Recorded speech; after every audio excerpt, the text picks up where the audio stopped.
All right, Coach Whitman, how you doing, man? Good to join us here. Thank you, Will. Thanks for having me on today. So, just wanted to jump right into it, Coach. 17 straight wins. First of all, tell me that feeling. You tied a Clemson all-time record. What's that feeling like? Did you ever, in your wildest dreams, imagine you guys would be second year and having this kind of success? Well, I'm going to tell you, winning is fun, but winning is also hard. So this has not been an easy road. All the credit goes to our players and our coaching staff. Just the amount of work and effort that goes into having a season is certainly mind-boggling.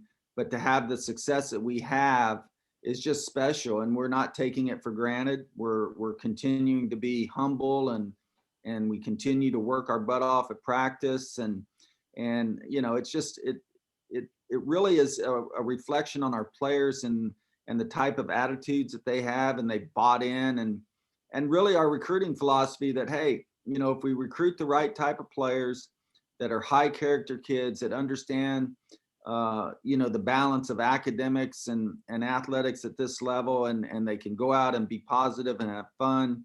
That's what it's all about, and so for us, we're certainly enjoying this winning streak, and we're working our butt off and not taking it for granted, but enjoying it definitely. I know you mentioned not taking it for granted, and what stands out to me is a lot of people look at your record and 20-2 overall and 12-2 in the ACC, and they'll be like, "Man, they've really been killing it," and that's true. You have, but you did have some adversity early in the year. You played a very good Virginia Tech team here in Clemson. You end up losing that series, and at that point, with the young team that you have, maybe things could go a little different.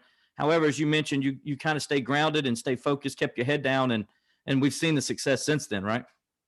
No question. And, to be able to face a team like Virginia Tech early in the season and get tested, and to see their pitching staff and the quality pitchers that they had has definitely paid dividends for us, since. And, this is a tough conference, and we know every weekend's going to be a grind. We're going to face good pitching, teams that play good defense, and teams that hit the ball. And so I think you're maturing as a program. It definitely helps to have a talented team with a lot of depth and players that are versatile, and so all of those factors have played into it. But and these wins have not been easy. A lot of them have been come from behind wins. A lot of them have been nail bite games. That could go either way. And fast pitch softball, like baseball, it's all about pitching and playing good defense and getting those timely hits. And we've been fortunate enough to do that.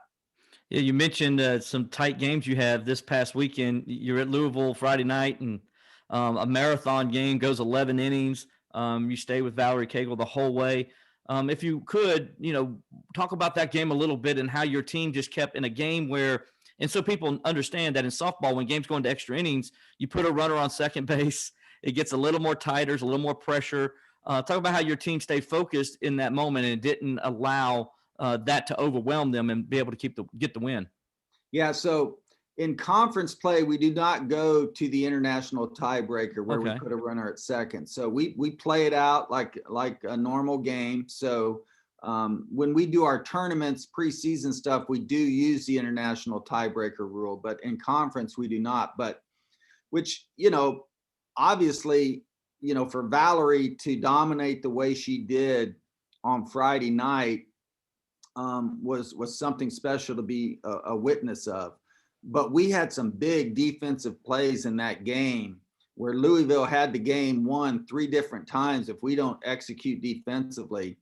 And our shortstop, Ansley Gilstrap, made a tremendous play. And our center fielder, Mackenzie Clark, which if you've never seen her play, she's a really dynamic player. And she cut off a ball in the gap and gunned a runner out at second. And that was a huge play in the game. And then she made a diving catch with 2 outs, runner moving at second base that saved the game. And like you mentioned, Valerie Cagle just pitched a whale of a game. She had 14 strikeouts in 11 innings. And then our offense, facing a very good pitcher, just found a way to get that timely hit when we needed it to win the game. We mentioned Valerie a few times, and so people can get a grasp of who she is. Obviously, your ace pitcher, leads the ACC in wins totals. I believe now 12-1 on the season with a 1.0 ERA. She also is one of your better hitters, hitting 362 at the plate, with 6 doubles, 6 home runs, and 19 RBIs, which is ranked second on the team. I'm kind of like thinking about this, coach, that, everybody talks about football and basketball and all that stuff, but I think Valerie can make a good argument that she might be the best overall athlete at Clemson right now. The way she's dominating her sport. Do you agree or not with me? Oh, I'm not going to argue that at all. I mean, I get to coach her every day, and our coaching staff has done a great job.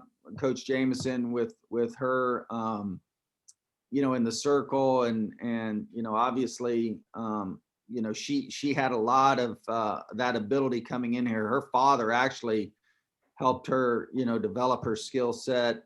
She was homeschooled, so that's an interesting story in itself. But we knew we were getting a special player when we recruited Valerie here. But our assistant coach Courtney Brielt's done a good job helping her make the transition into college life and really helping her mature and find herself. And our whole staff has really been a part in helping her, adjust to college life. She was homeschooled, so being in a setting like a university of Clemson stature was certainly something that she had to get used to. And so our staff has done a great job there. But Valerie she's a 5-tool player, and if you haven't seen her play, she's special. Somebody you want to be able to get out and watch play at some point in time, because she can change a game in the pitching circle. She fields her deep position, just phenomenally, and she's a fabulous hitter. She can hit for power. She hits for average. She's a special player. And again, as great as you guys have been, and obviously it's not just her. She's obviously special and is having a great season. But you got a bunch of others that are doing well too. When I look at on the lineup, Marissa Ainsley, who's a story in and of itself, as well as we've talked about before. Cammie, Aaliyah, I believe that's how you say her name. And so that's just them. And then on the mound, or in the circle, excuse me, Reagan Spencer's doing well for you, Millie Thompson, Emma Whitfield, and then Logan as well. You're seeing a good balance where you're getting a lot of contributors. And also that, coach, the most important thing, as you know, building a team is developing players. And it seems like you've done a good job, and you and your staff have done a good job doing that. Yeah, listen, we're for a program that's in year 2. We first of all, we had to have a staff put together that could develop players, and I feel like we've done a great job there with all of our support staff, not only our coaching staff, but everybody involved with our program. But when we recruited the players, we knew that we had to have players that bought into the system. We knew that the type of kid that we wanted to recruit. And then, we knew we needed some leadership. So to have the transfer portal available and to be able to talk kids into transferring to start this program was huge. But we have, for a second-year program, we have some great players that can't break the lineup that are coming off the bench and producing.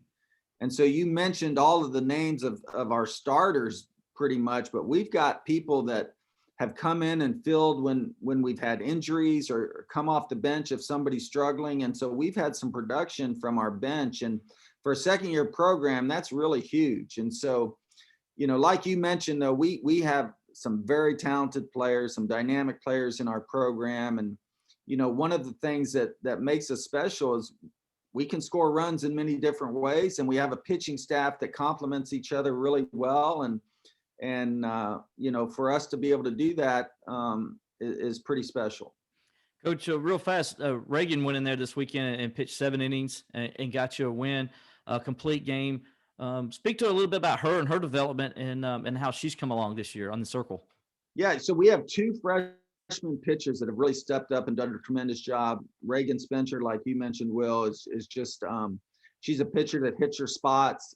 She's got pretty good velocity. She can change speeds, and she's really kind of matured. She was one that had an emergency appendectomy, surgery in January. And, so she is really, this early part of the season has kind of been pitching herself back in shape. And she stepped up and done a great job. And then left-handed pitcher Millie Thompson's another freshman who pitched a complete game on Saturday as well. She's just a competitor and a good off-speed pitch and can change speeds and just love the way she competes in the circle. And then we have pitchers that are very capable in our staff, Emma Whitfield and Logan Cagle, who have come in and pitched well when they've got the opportunity. So it's nice to have the depth in our pitching staff. This weekend, I don't know if it gets any bigger than this coming in with 11th ranked Duke coming to town, and they're 20-1 overall, 11-1 in the ACC. This is for first place this week. Can you give me a little bit a preview of what people should expect over at McWhorter Stadium this weekend in Clemson? Yeah, I mean, it's going to be a great series. It's going to be a great challenge for our young team. We played them in our second game of existence last year, and they pretty much smoked us. So they're a really good team. I think they're should be ranked a lot higher than they are. They have 3 excellent pitchers. They play great defense. They're like us offensively. They can hit the long ball. They can beat you with the short game. They got speed. They're aggressive.